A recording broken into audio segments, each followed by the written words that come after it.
Hai,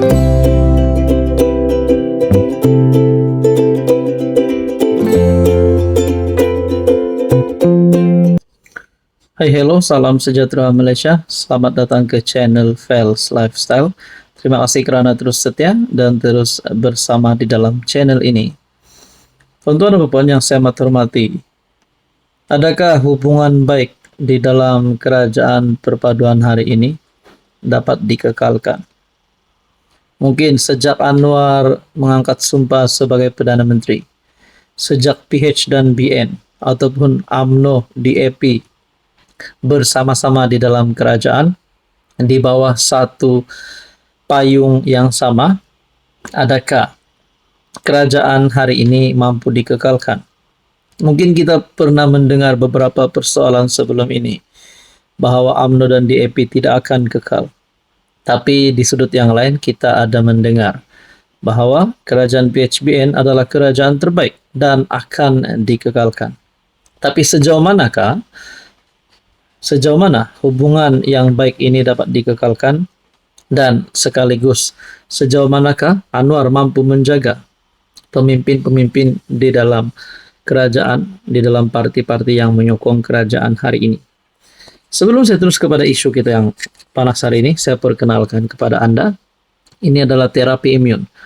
Terapi imun adalah untuk mendidik, meningkatkan dan juga menyeimbangkan sistem imun badan kita sehingga mampu melawan pelbagai jenis penyakit. Imun badan mesti kuat, imun badan mesti bijak, dan imun badan mesti seimbang. Kalau tak seimbang boleh menyebabkan pelbagai jenis penyakit, antaranya penyakit kulit, psoriasis. Jadi saudara-saudara, bukan saja itu, penyakit-penyakit lain yang biasa kita dengar, 3 serangkai, gout, kencing manis, gastrik, darah tinggi, kolesterol, penyakit melibatkan jantung, dan macam-macam lagi. Sekiranya Anda berminat untuk ikhtiar sembuh, Anda boleh mendapatkan produk ini. Anda boleh menghubungi saya di nombor yang tertera. Saudara-saudara, adakah Akmal Saleh? Kita tahu Akmal Saleh seorang pemimpin yang mempunyai visi dan misi yang cukup jelas. Kita dapat lihat betapa hebatnya bila Akmal Saleh bercakap. Tapi ada satu kenyataan terbaru ini, di mana DAP pun sudah keluarkan teguran, Amanah pun sudah keluarkan teguran berkaitan dengan isu yang menyebut OKU. Menurut Ketua DAP-SY Wilayah Persekutuan, Akmal Saleh mesti mohon maaf kepada OKU. Dan kenyataan yang lain juga berkata, daripada parti di dalam kerajaan Amanah, pemuda UMNO tak beradab, dangkal kaitkan OKU dengan bebal. Pertelingkahan di antara MIC DAP hianati usaha PMX. Jadi seperti kita tahu, UMNO MIC adalah di dalam barisan nasional.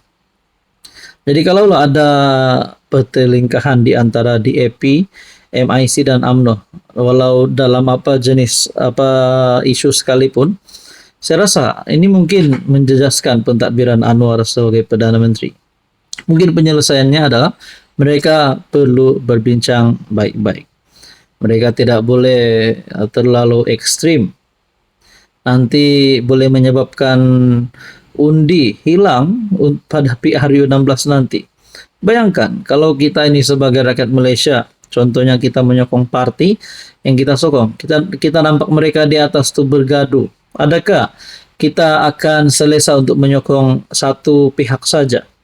Ataupun mungkin kedua-duanya kita tak nak berpihak, akhirnya kita menyokong parti lawan pula. Jadi itu yang kita takutlah. Jadi antara isu-isu yang berlaku adalah berkaitan dengan pertelingkahan MIC DAP, hianati usaha PMX, dan beberapa isu yang melibatkan nama Akmal Saleh. Jadi apa yang berlaku selepas ini kita nantikan saja. Hai, hello, salam sejahtera Malaysia. Selamat datang ke channel Fels Lifestyle. Terima kasih kerana terus setia dan terus bersama di dalam channel ini. Tuan-tuan dan puan, saudara-saudara yang saya amat hormati, antara perkara yang dibenci oleh rakyat Malaysia adalah berkaitan dengan isu bully Bully yang berlaku tidak kira di sekolah rendah, sekolah menengah, di college, university, dan di mana saja pun adalah satu perkara yang keji dan memang perlu dikenakan tindakan kepada mereka yang terlibat bersalah. Baru-baru ini, salah satu case yang telah tular di media sosial yang telah menarik perhatian ramai orang, termasuk Perdana Menteri dan juga Ketua Polis Negara, berkaitan dengan case Zara Khairina. Ketua Polis Negara telah membuat satu pengumuman, amaran daripada Ketua Polis Negara kepada penyebar gambar maklumat tidak tepat. Sebelum itu saya ambil masa Anda sebentar. Saya kongsikan ini adalah terapi imun. Produk ini adalah untuk meningkatkan, mendidik, dan menyeimbangkan sistem imun badan sehingga mampu melawan pelbagai jenis penyakit. Sekiranya Anda ada masalah kesehatan apapun, termasuk kanser, 3 serangkai dan macam-macam lagi, Anda boleh menghubungi saya di nomor yang tertera. Saya boleh jelaskan lebih terperinci dengan Anda. Saudara-saudara, betapa besarnya isu ini sehingga ramai rakyat Malaysia, terutamanya di negeri Sabah, negeri di bawah Bayu, telah mempertahankan pihak Zara Khairina. Apa keputusan terkini Ketua Polis Negara, Datuk Seri Muhammad Khalid Ismail, berkata, tindakan itu bukan sahaja menjejaskan siasatan yang sedang berlangsung, malah turut mengganggu proses keadilan kepada semua pihak. Nah, saudara-saudara, amaran daripada Ketua Polis Negara kepada penyebar gambar maklumat tidak tepat. Saya sebagai rakyat Malaysia, saya menyokong apa kenyataan yang dikeluarkan oleh Ketua Polis Negara ini. Kita jangan suka-suka nak kongsi maklumat ataupun gambar yang kita sendiri pun tidak tahu sejauh mana sahihnya maklumat ini, benarnya maklumat ini. Lebih baik kita nantikan keputusan daripada pihak-pihak yang bertanggung jawab, pihak-pihak berkuasa.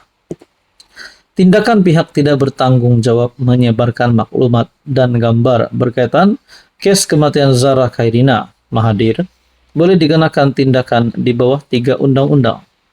Menegaskan perkara itu, Ketua Polis Negara Datuk Seri Muhammad Khalid Ismail berkata, 3 undang-undang itu ialah Seksyen 15 Akta Kanak-Kanak 2001, Seksyen 203E Kanun Keseksaan, dan Seksyen 233 Akta Komunikasi dan Multimedia 1998. Peringatan tersebut diberikan susulan pihaknya mengesan wujud penyebaran maklumat serta gambar kanak-kanak yang dikaitkan dengan mangsa di media sosial oleh pihak tertentu. Dalam satu kenyataan pada Rabu 6 Ogos, beliau berkata, maklumat dikongsi berpotensi mengelirukan orang awam. Tindakan itu bukan saja menjejaskan siasatan yang sedang berlangsung, malah turut mengganggu proses keadilan kepada semua pihak. PDRM menjelaskan bahawa semua proses siasatan, termasuk isu bedah siasat postmortem, dijalankan mengikut prosedur dan peruntukan undang-undang yang berkuat kuasa. Orang ramai dinasihatkan supaya menghentikan tindakan memuat naik atau berkongsi maklumat yang tidak sahih, termasuk pendedahan maklumat berkaitan siasatan kes tersebut.